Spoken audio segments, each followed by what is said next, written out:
Hey YouTube, Paul Oz here with another fantastic guitar. This is a Parker Fly Classic, and I actually bought this guitar. This isn't a loaner from anyone. This is an amazing instrument.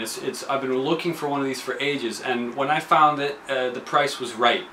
All right, and well, I'm not going to disclose it because a lot of you are going to be jealous.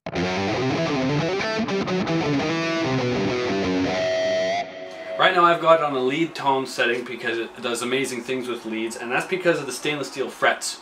And I'm really excited about that because I've never had a guitar with stainless steel frets before that I actually owned. And other than that, it's got a piezo system, which I've been looking for years. I know that the JP guitars have them, but I've wanted a Parker since I took lessons from Dave Martone and Brian Paulson, who are two of the coolest guitar players in the world that everyone should know about. So that's why I'm hyping them up. This guitar itself is used, it's 6 years old, and it has been dinged up, but from my understanding it was basically kept underneath someone's bed. The battery for the piezo died, that's how unplayed it was. I can only imagine how many times it was even taken out. The Spurzl locking tuners back here are absolutely perfect. They look brand new. I'm actually considering, did the guy replace them before he tried to sell it to a guitar store?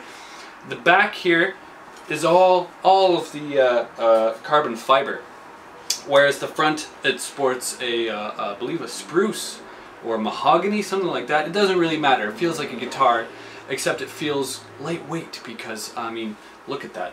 If you can get that on the camera there, it's incredibly thin. It's the supermodel of guitars. It lost all of its weight and it's ready for its role and ready for its Oscar nomination right now.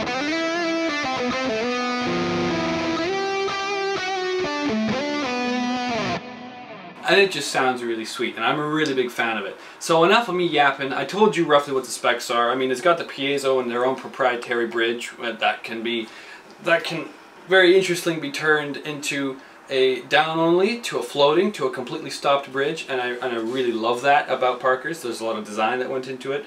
And the pickups are actually custom DiMarzio pickups that sound amazing. I've never heard DiMarzio sound this good before in a guitar that I personally tried. So what I like to do, because as if this guitar could have any more features crammed into it, I like to split the coils, man, right here in the neck and bridge pickup. And so I'm basically using the piezo and the two split coils of the magnetic pickups, and it sounds really nice and responsive.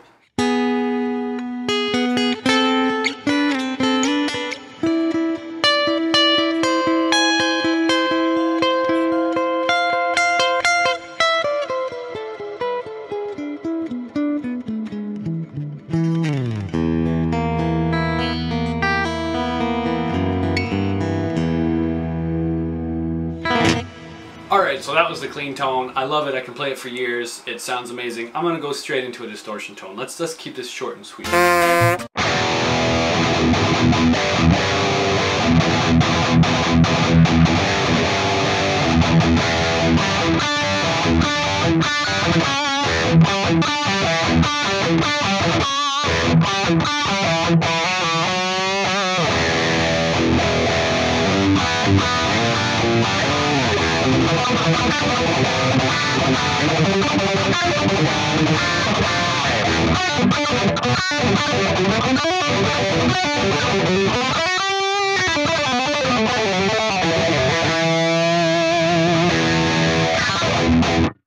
So as you can hear, it sounds distortion as hell. Even my poor attended animals as leaders doesn't sound that bad because the guitar kind of compensates. The thing about Parkers is that when you make a mistake, everyone's gonna know because they're well, they're very precise instruments. They're very they're engineered well, and you can't cover it all up with distortion, or you can't cover it up with effects. At the end of the day, if you make a mistake, you're gonna know it, and that's what's really nice about having the stainless steel frets, having the tension be the way it is. Everything's basically adjustable, and you know that that neck is never gonna move. So you can never ever complain about being on tour and having it screw up on you. It's your own damn fault if you break the guitar.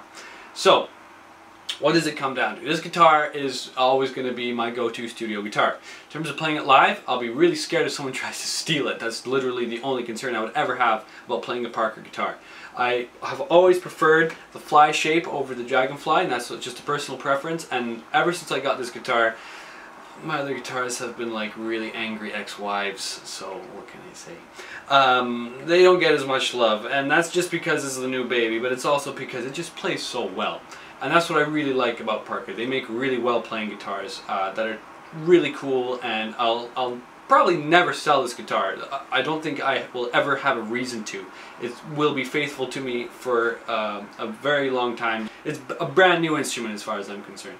So for Parker, I've never given a rating before for any guitar because I think that it's unfair. For my own personal opinion, this will always be that 9.5 out of 10 kind of guitar, just because it's able to evoke a lot of emotional playing. I've taught with this guitar, and I love the way that it just sounds. It's very, very, it has a very good just sound to it, even in person. You can hear every note, and again, you can hear every mistake as well. And that's what I want out of a guitar. I want precision. And ultimately, if you get yourself a Parker, especially one that's like this with that neck access right there, you're gonna be getting a quality instrument. It might not be something that you invest in terms of like, well, you don't expect to sell it. When you buy one of these, you don't need to sell it. You don't need to recoup costs, that's for sure. Because I don't think I've ever heard of anyone getting a lemon before. And me, in my own opinion, I've had friends who've gotten them, and they've always stuck around. And I think that's the most telling thing about Parkers. I could play this all day for you, but I'm going to do that in another video when I do a playthrough of one of my songs. So I hope that you found this review helpful. I know it was a little shorter this time, but 'tis the season to be short and sweet, I think. You're going to be seeing a lot more of this guitar on my channel anyhow. Don't forget to subscribe, and be well, YouTube. Cheers.